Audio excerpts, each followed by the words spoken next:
Thank you for joining us again on the newsroom. I am Abisola Adebayo.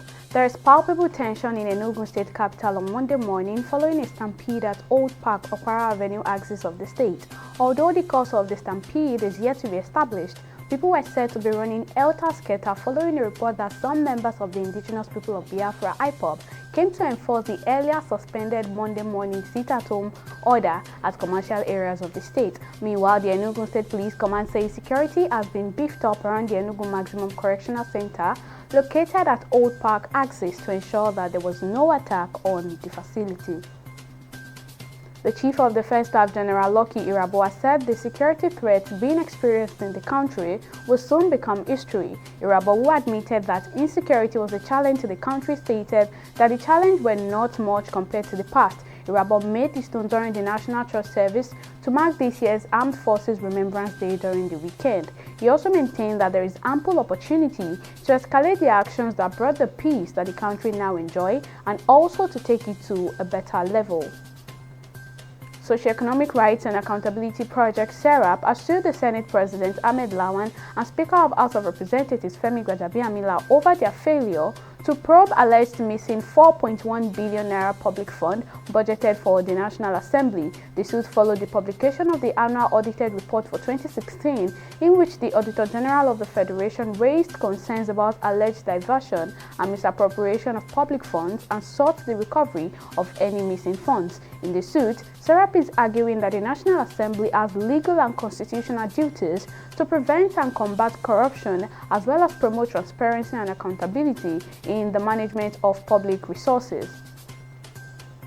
India has begun administering booster doses of COVID-19 vaccine to frontline workers and vulnerable elderly people, with the fast-spreading Omicron variant driving an almost 8-fold rise in daily infections since the start of the year. However, facing the rising third wave of infections, the government has started sending booster reminders to more than 10 million people who took their second dose of the Covaxin or Covishield shot 9 months ago. Meanwhile, since the pandemic struck India in early 2020, 146 deaths have been reported, bringing the total to 483,936. The Securities and Exchange Commission SEC plans to unveil a revised version of the 10-year Capital Market Master Plan that would take into account market dynamism and innovations in fintech, among others. This was disclosed by Lamido Yuguda, Director General of the Securities and Exchange Commission, in a New Year message released during the weekend. According to him, the Commission will strengthen stakeholder cooperation, develop synergies, and increase the effectiveness in order to achieve the Capital Market Master Plan's goals. 5 persons have been killed and 15 others seriously injured after heavy rains accompanied by strong winds, thunderstorm, and lightning left a trail of destruction in Mozambique's southern Gaza province.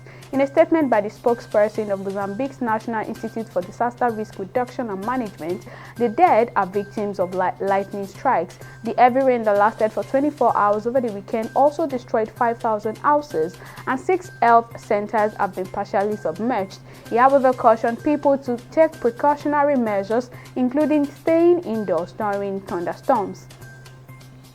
Captain Vincent Abubakar scored a brace of penalties as host Cameroon came from behind to beat COVID-ravaged Burkina Faso 2-1 in the opening game of the Africa Cup of Nations in Yaoundé on Sunday. Gustavo Sangare had given Burkina Faso the lead in the Group A match at the Olembe Stadium, but Abubakar equalized from the spot 5 minutes before the interval after a VAR review. The 29-year-old, who netted the winner in the 2017 Cup of Nations final against Egypt, then scored what proved to be the decider in the first half stoppage time. Well, that's all at this time on the newsroom. Do join us at the top of the hour for more updates. Thank you for watching.